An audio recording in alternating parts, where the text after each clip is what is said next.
Udah melupakan Hakimi sama Lukaku? Sudah melupakan Conte? Gue sih langsung lupa.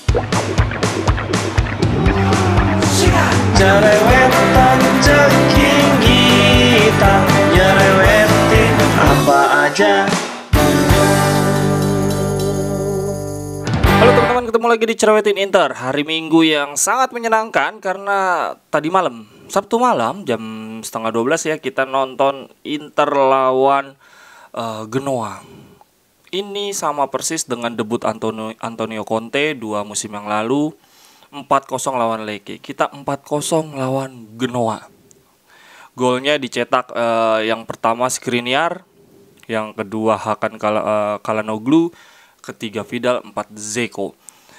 Gokil sih. Skriniar, gue mau menyoroti Skriniar dulu.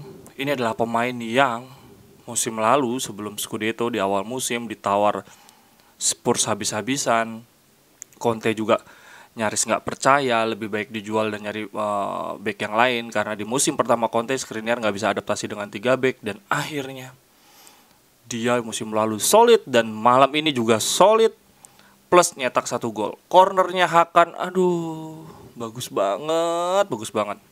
Sebetulnya ini agak berkah dari kemalangan ya. Kalau Eriksen nggak cedera, gue yakin Hakan nggak akan dipanggil. Dan teman-teman bisa bayangin nggak kalau Eriksen boleh main di Serie A, dia main di second striker, ada di posisinya Sensi. Waduh, lebih gila lagi sih. Eriksen kan biasa dia main jadi second striker. Kemudian gol kedua Hakan Çalhanoğlu itu bisa sebagai contoh movementnya Inzaghi ball. Kayak gitu banget. Inzaghi itu kan mainnya lebih fluid ya, nggak kayak Conte di sisi kanan atau sisi kiri mulu, ngandalin skill individunya Lukaku dan Hakimi banget dalam menyerang gitu ya. Kalau ini enggak, sentuhan dari kaki ke kaki cepat. Ini persis kayak gol Dinamo Kiev juga. Ini Dzeko berbeda role-nya dengan Lukaku, dia lebih banyak jadi tembok gitu ya, penahan bola kemudian assist. Kalau Lukaku kan enggak, dia sering aksi individu ya. Ini enggak, Dzeko assist ke Hakan Çalhanoğlu dan gol dari luar kotak penalti. 1 gol, 1 assist di debut. Gue ngeliat komentar-komentar anak Milan, aduh, pada berharap kakinya Hakan patah. Gol ketiga, Barella malam ini jadi man of the match. Padahal dia cuma nyetak 1 assist, dia nggak ngegolin juga. Tapi asisnya lawan Vidal, gue dengerin komentatornya tuh sampai ngomong Vidal berutang 1 makan malam, traktir makan malam ke Barella karena asisnya cantik banget. Terakhir golnya Dzeko. Gak ada pemain lain selain Vidal yang paling butuh gol dan assist untuk membuktikan dia masih dapat bermanfaat bagi klub. Sejak awal musim isunya dia mau dijual karena gajinya terlalu tinggi, dan dia kekeh mau tetap bertahan. Malam ini 1 gol 1 assist dari bench, dan kita berharap seperti ini terus di musim ini.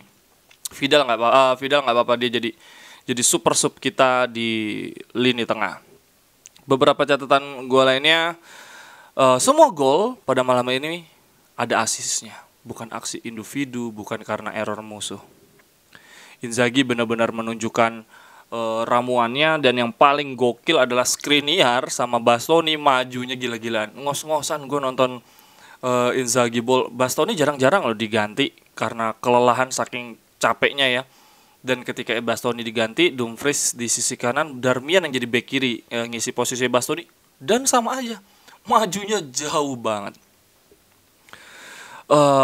Tadi malam Inzaghi ball emang kelihatan dia lebih banyak bola-bola langsung. Dia nggak sesabar Conte yang balik lagi ke belakang ngelihat celah. Enggak, hajar ke depan terus banyak bola-bola horizontal juga, artinya dari kiri langsung ke kanan lagi, kanan ke kiri lagi, memanfaatkan lebar lapangan gitu ya. Tapi konsentrasinya sama, disiplinnya sama, cuman yang paling takut adalah serangan balik musuh.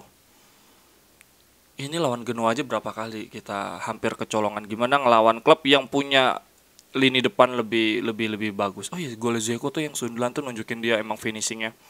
Dzeko nggak perlu banyak gerak kayak Lukaku, banyak melawan akselerasi, cukup jadi tembok pemantul, buka ruang atau masuk dan gol gitu ya. Finishingnya dia bagus banget.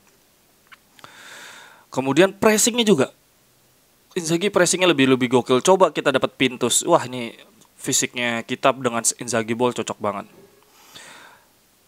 Menurut gua sih emang udah Zeko outstanding, terus apa namanya Barella bagus.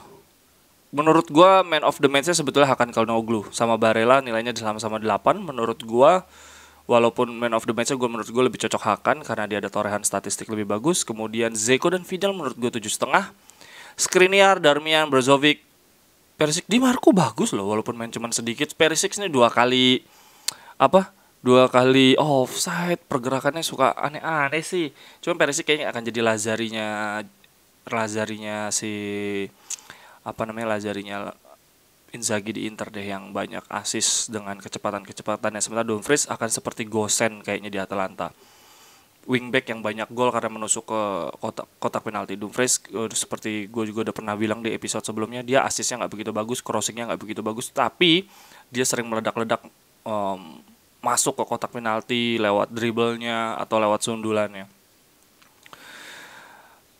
45 menit pertama catatan gue, movementnya cepet, progres serangan sangat amat cepat. Dilihat dari golnya Hakan, pressingnya intens. Jadi waduh, gua nggak ngerti nih fisiknya Sensi nih kayak gimana nih. Jadi udahlah, Zeko outstanding, Calhanoglu fenomenal, Skriniar tembok yang bagus banget.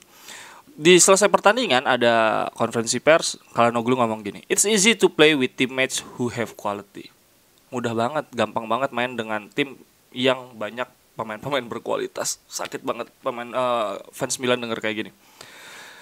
"I want to thank the fans for being with me, supporting me. I want to give my best to Inter. Thank you to those who want me here," katanya sih. Kalau dia ingin berterima kasih ke seluruh staff, seluruh punggawa Inter, seluruh fans karena menginginkan dia untuk berada di Inter. "Work to be ready in the role that Inzaghi wants me to be in." Dia lagi bekerja supaya bisa ada di posisi bisa mengisi role yang diinginkan Inzaghi. Dan Inzaghi juga bilang bahwa Hakan ini kualitasnya bagus banget. Dia bahkan nggak menyadari kualitas seberapa hebatnya Hakan. Hakan akan menjadi Luis Alberto-nya kita nih. Dan di saat bersamaan teman-teman, Iglitare, direktur Lazio bilang gini, "Korea wants to leave and there is a possibility with Inter. We will see what happen in negotiation. It's up to Inter now. Everton, Korea wants to stay in Italy." Jadi kalau direktur teknik udah ngomong pemain pengen keluar nih, bahaya nih. Masalahnya berarti kan ya udah kesepakatan dua belah pihak, atau dari direkturnya sendiri, dari manajemennya sendiri udah nggak pingin. Kayak Lukaku aja kan sebetulnya Lukaku pingin sebetulnya, tapi ditahan-tahan, nggak ada isu keluar bahwa Lukaku ingin keluar. Smooth. Kalau ini enggak nih, ini udah kayak Korea udah ngomong, gue nggak mau lagi di Lazio. Ada dua yang nawar, Everton dan Inter. Tadi malam Marcus Thuram cedera. Ini bisa satu hal, berarti kita udah fokus ke Korea. Tapi satu hal lagi, yang artinya ada dua hal, Lazio bisa tiba-tiba naikin harga karena Inter udah nggak punya pilihan lagi. Tapi dari yang gue baca dari Pedula atau Di Marzio, gue lupa, jarak negosiasinya tinggal 4 juta lagi. 4 juta relatif terjangkau lah. Inter bisa pakai bonus-bonus. Kalau dari teman-teman sendiri gimana nih ngelihat pertandingan tadi malam? Seru nggak? Seru banget kalau gue bilang. Gagliardini nggak main. Biasanya kalau zamannya Conte, Gagliardini nih babak kedua dapat menit. Ini pala Vecino dan Vidal. Vidal sempat mengisi posisi belakangnya Zeko. Terus Satriano masuk, jadinya Barella dan Hakan ditarik. Brozovic tetap nggak ada penggantinya.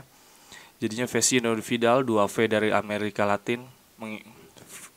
Sebelah kirinya Vecino, tengahnya Brozovic, kanannya Vidal, menyokong Satriano dan Zeko. Zeko gue nggak sangka-sangka main 90 menit di usianya yang kayak gitu. Gue pikir dia bakal banyak diganti, tapi mungkin karena memang nggak ada pilihan lain. Satriano dapat menit debut di pertandingan pertama Serie A. Ini melebihi Pinamonti dan Esposito yang nggak dapat peran segininya. Conte bukan tipikal yang kayak begini. Gue yakin kalau Conte pasti akan lebih pemain-pemain yang lebih senior. Conte nggak berani berjudi dalam waktu cepat memberikan kesempatan bagi pemain muda. Gue berharap di pertandingan berikutnya tanggal 28 minggu depan, Di Marco dapat menit lebih banyak. Dumfries juga di babak kedua kita berharap larinya lebih kebut. Zeko dan Lautaro semoga udah fit juga, kemarin nggak main karena akumulasi tapi juga cedera. Ya sudahlah, 4 penyerang kita Zeko, Lautaro, Alexis Korea. Kita sambil berharap Alexis cepat sembuh. Tapi kalau nggak bisa, udah buang aja. Kita cari penyerang lain. Tapi ingat, Pinamonti masih ada di bench loh.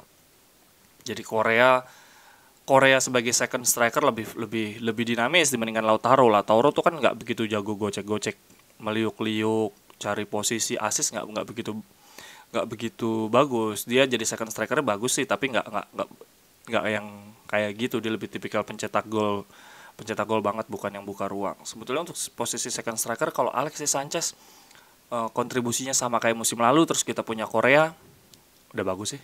Lautaro bisa jadi Immobile-nya Inzaghi di Inter saat ini. Teman-teman puas dengan penampilan Inzaghi? Mohon komen-komennya, kita diskusi bareng. Gimana? Udah melupakan Hakimi sama Lukaku? Sudah melupakan Conte? Gue sih langsung lupa. Sampai ketemu di cerewetan berikutnya. Bye-bye, thank you. Cerewetan ceking kita, nyerewetin apa aja.